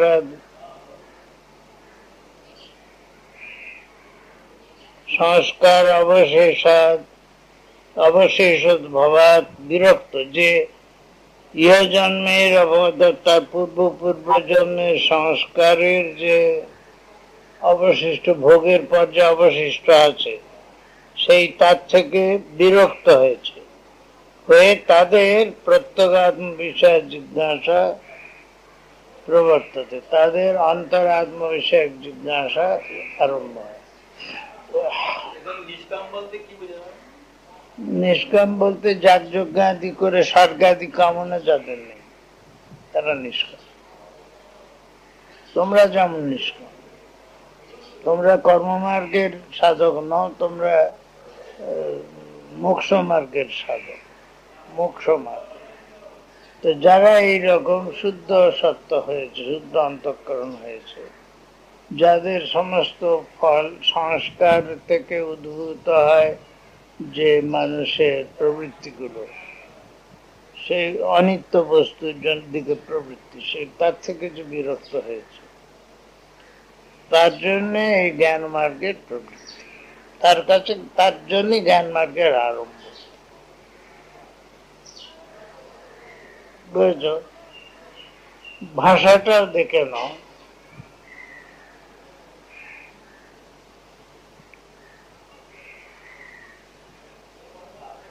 বিশুদ্ধ অন্তঃকরণ, ওই যে বিশুদ্ধ সত্যস্য তু নিষ্কামস্য, তু মানে এই তিন পথে যারা যায় তাদের থেকে ভিন্ন রূপে, যাদের বিশুদ্ধ হয়েছে অন্তঃকরণ, যারা নিষ্কাম হয়েছে, যারা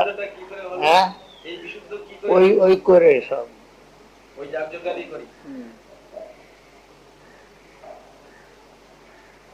করে ভোগ করে, তারপরে বিচার হলো, বিচার করে বৈরাগ্য এলো, এগুলো কিছু কাজের নয়, এই জন্য তারপরে তো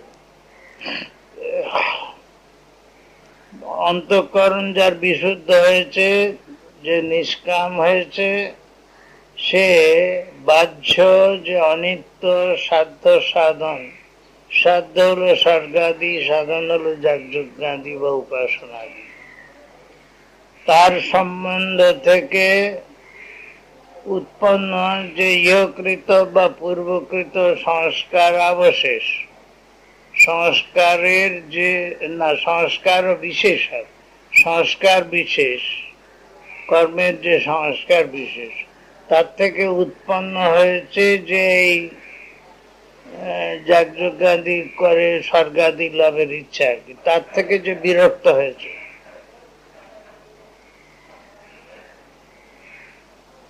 সংস্কার বিশেষ উদ্ভবাদ বিরক্ত, সংস্কার বিশেষের উদ্ভব উৎপত্তি তাতে বিরক্ত যে হয়েছে তার প্রত্যগাত্ম বিষয় বিদ্যা জিজ্ঞাসা প্রবর্তে, প্রত্যগাত্ম অন্তরাত্ম বিষয়ক জিজ্ঞাসা তার জানবার ইচ্ছা তার আরম্ভ হয়।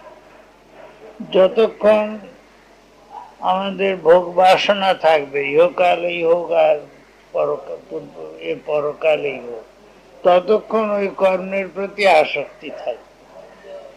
কিন্তু তারপরে যখন এইসব করে মন শুদ্ধ হয়ে যখন তার এতে বৈরাগ্য এলো,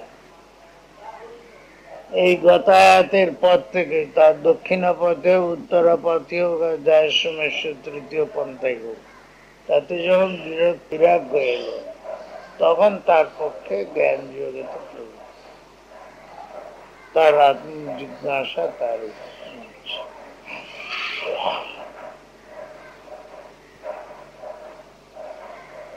তার মানে হচ্ছে আমাদের স্বাভাবিক প্রবৃত্তি হচ্ছে বাহ্য, স্বাভাবিক প্রবৃত্তি অন্তর না। ইন্দ্রিয়গুলি যে বলছেন না, ইন্দ্রিয়গুলি সব বহির্মুখ করে সৃষ্টি করে ভগবান যেন আমাদের হিংসা করেছেন, পরাঞ্চিখানি বেতনাথ স্বয়ং। এই জন্য আমরা বাহ্য বস্তুকে দেখি, অন্তরাত্মাকে দেখি না। এই অন্তরাত্মাকে দেখি না এমনি, তাহলে দেখবো কি করে? যখন ওই দিক দিয়ে বিরক্তি আসবে, বৈরাগ্য আসবে, তখন তার পক্ষে এই আত্মজিজ্ঞাসা আরম্ভ হয়।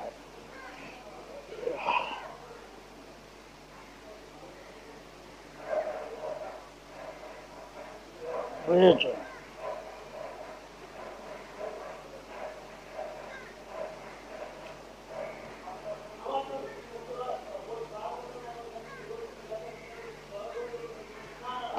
তদ বস্তু প্রশ্ন প্রতিবচন লক্ষণাশ্রুত্যা প্রদর্শতে কেনেশিতম ইত্যাদি। এখন এই যে প্রবৃত্ত হয় যখন, সেই জন্য এই প্রবৃত্তি বিষয়তে বলছে, সেই প্রত্যগাত্ম জ্ঞান বিষয়তে এতদ বস্তু ব্রহ্ম, এই যে প্রত্যগাত্ম বস্তু প্রশ্ন প্রতিবচনয়া বচন লক্ষণা শ্রুত্যা প্রশ্ন প্রতিবচন, প্রশ্ন উত্তর, এই প্রকারের যে শ্রুতি তার দ্বারা দেখানো হচ্ছে। কেনে শীতম ইত্যাদি, কেনে শীতম পদ্ধতি প্রেষিতম মনে আরম্ভ করে উপনিষদ আরম্ভ, উপনিষদের সঙ্গে পূর্ব গ্রন্থের সম্বন্ধ দেখানো হলো। পূর্ব গ্রন্থে এইসব বলা হয়েছে, কর্ম বিষয়ক কথা বলেছে, উপাসনা বিষয়ক কথা বলেছে। এবং এর পরে যার মন শুদ্ধ হয়েছে, সুতরাং যার ভোগ বাসনা দূর হয়েছে, ভোগ বাসনা ইহ জীবনের অথবা ভবিষ্যৎ জীবনের ভোগ বাসনা যার দূর হয়েছে, তারই পক্ষে এই বৈরাগ্য প্রবণ মনের পক্ষে আত্মজিজ্ঞাসা, আত্মবিষয়ক জ্ঞান পাবার ইচ্ছা, জানবার ইচ্ছা তার উৎপন্ন হয়। এখন সেই তাকে বলবার জন্য এই কেনেশিতম ইত্যাদি গ্রন্থটি আরম্ভ হচ্ছে। পূর্বের গ্রন্থের সঙ্গে বর্তমান গ্রন্থের সম্বন্ধ তাতে দেখানো হলো যে এই উপনিষদ পাঠের কে অধিকারী, এই উপনিষদের বিষয় কি, এই উপনিষদের ফল কি। এই যে বলে সম্বন্ধ চতুষ্টয়, আর একটা হলো এই উৎপাদ্য প্রতিপাদ্য প্রতিপাদক সম্বন্ধ সাথে। এখানে প্রতিপাদ্য প্রতিপাদক, আর ওখানে হলো উৎপাদ্য উৎপাদক। কর্মমার্গে সব উৎপাদ্য উৎপাদক, আর এখানে হলো প্রতিপাদ্য প্রতিপাদক। এই তফাৎ। প্রতিপাদ্য প্রতিপাদক প্রতিপাদন মানে সিদ্ধ করা, উৎপন্ন বস্তু, এখানে কোনো বস্তু উৎপন্ন হবে না। জ্ঞান হলে কেবল জ্ঞানের বিষয়টি প্রতিপাদন করছে, অর্থাৎ তাকে প্রতিষ্ঠিত করছে, তাকে বুঝিয়ে দিচ্ছে। আর কর্মের দ্বারা যে ফল হয় সেটাকে উৎপন্ন করছে, এই তফাৎ। কর্ম হলো স্বর্গ উৎপাদ্য, আর যজ্ঞ হলো উৎপাদক। যজ্ঞ করে স্বর্গকে পেতে হবে। আর এখানে তা নয়, প্রতিপাদক প্রতিপন্ন। প্রতিপাদক মানে জানিয়ে দিচ্ছে, সিদ্ধ করছে, আর প্রতিপাদ্য যে বিষয়টি যা সিদ্ধ করছে সেটি নিত্য বস্তু। স্বর্গাদি অনিত্য বস্তু, এটি নিত্য বস্তু।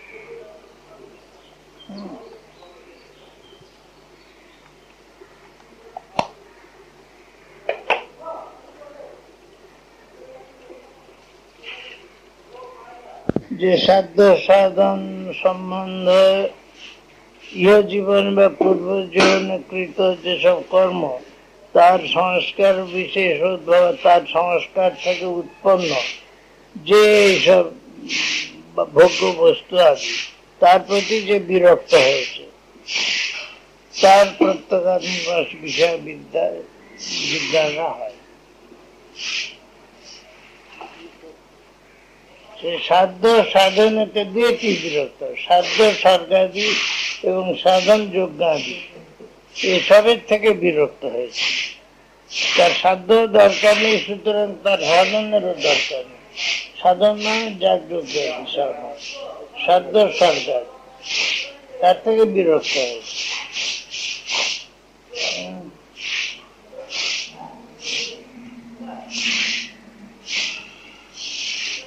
আর ওই যে আকাঙ্ক্ষা হয়, এই সংস্কার থেকে আকাঙ্ক্ষা হয়, কর্ম সংস্কার, তার থেকে আকাঙ্ক্ষা হচ্ছে, তার থেকে উৎপন্ন হচ্ছে এইসব বাসনা। সেই বাসনা থেকে যে বিরক্ত, বাসনার বস্তুগুলি থেকে বা প্রাপ্তির সাধন থেকে যে বিরক্ত হয়েছে, যার যোগাদির প্রতিও বিরক্তি হয়েছে, স্বর্গাদির প্রতিও বিরক্তি হয়েছে,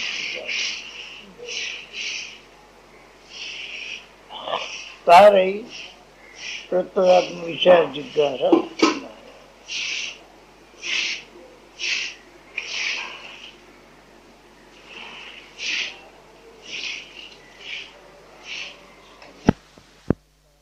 ঋণ চনাতানি মানি ক্ষুদ্রাণি অসকৃতা বৃত্তিনি ভূতানি ভবন্তি জয়স্ব মৃয়স্ব ইতি তৃতীয় স্থান, জয়স্ব মৃয়স্ব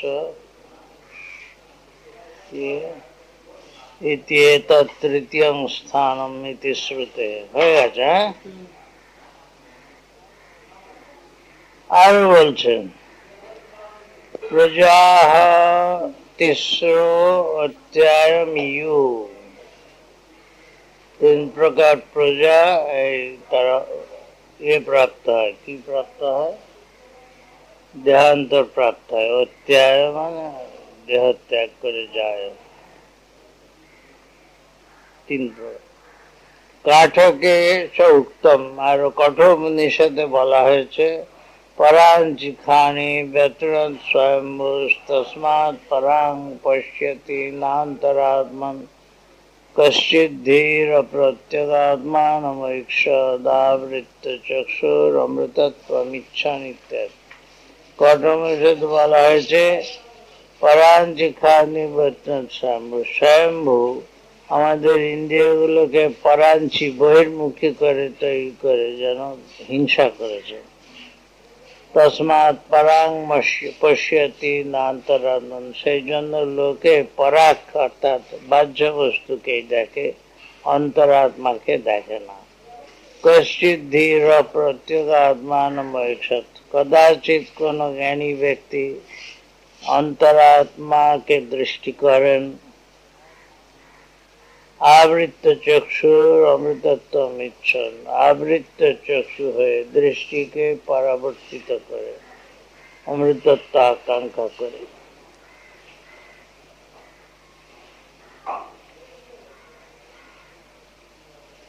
এই যে মানে জ্ঞান পথ আর কর্মপথ যে অত্যন্ত ভিন্ন, এই দুটি দেখানো হচ্ছে। আরো বলছে পরীক্ষা লোকান কর্মচিতান ব্রাহ্মণ নির্বেদবায়ান নাস্ত্যকৃতেন তদ্বিজ্ঞানার্থং স গুরুমেবাভিগচ্ছেৎ সমিত পানি শ্রোত্রিয়ং ব্রহ্মনিষ্ঠম ইত্যাদি আথর্বণ উপনিষদে এইভাবে বলা হয়েছে যে ব্রাহ্মণ ব্রহ্ম জিজ্ঞাসু ব্যক্তি কর্মচিতান লোকান পরীক্ষা, কর্মের দ্বারা অর্জিত স্বর্গাদি লোককে পরীক্ষা করে নির্বেদ মায়াত বৈরাগ্য প্রাপ্ত হবে। নাস্তি অকৃতকৃত, অকৃত যে মুখ্য তা কৃত কর্মের দ্বারা লাভ হয় না। তদ্বিজ্ঞানার্থম সগুরুমেবা বিচ্ছেদ, সেই ব্রহ্মকে জানবার জন্য সেই ব্রহ্ম জিজ্ঞাসু ব্যক্তি গুরুর কাছেই যাবেন, গুরু উপাসনা করবেন। সমিত পানি হয়ে, উপহার পানি হয়ে। কিরকম ব্রহ্মের কাছে যাবেন? শ্রোত্রিয়ং ব্রহ্মনিষ্ঠম, যিনি শাস্ত্রজ্ঞ এবং ব্রহ্মনিষ্ঠ, ব্রহ্মেতে অবস্থিত।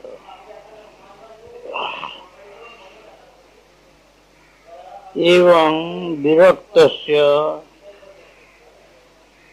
প্রত্যেগাত্ম বিষয়ং বিজ্ঞানং শ্রোতং মন্তুং বিজ্ঞাতুং চ সামর্থ্যম উপবর্ধতে নান্যথা। এই রূপে যে বৈরাগ্যবান, তারই অন্তরাত্ম বিষয়ক জ্ঞান শোনার, চিন্তা করার এবং জানার শক্তি হয়, অন্য প্রকারে নয়। এতস্মাচ্চ প্রত্যেগাত্ম ব্রহ্ম বিজ্ঞানাৎ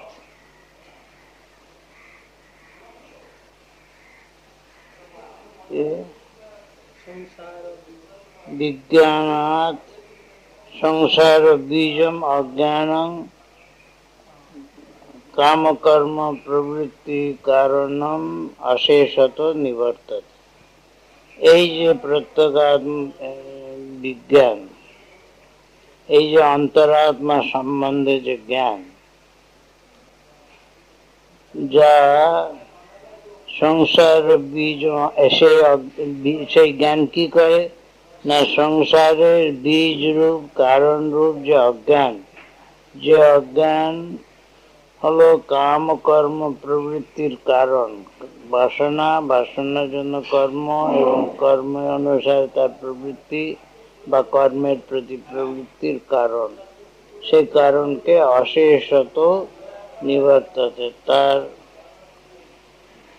সম্পূর্ণরূপে নিবৃত্ত হয়।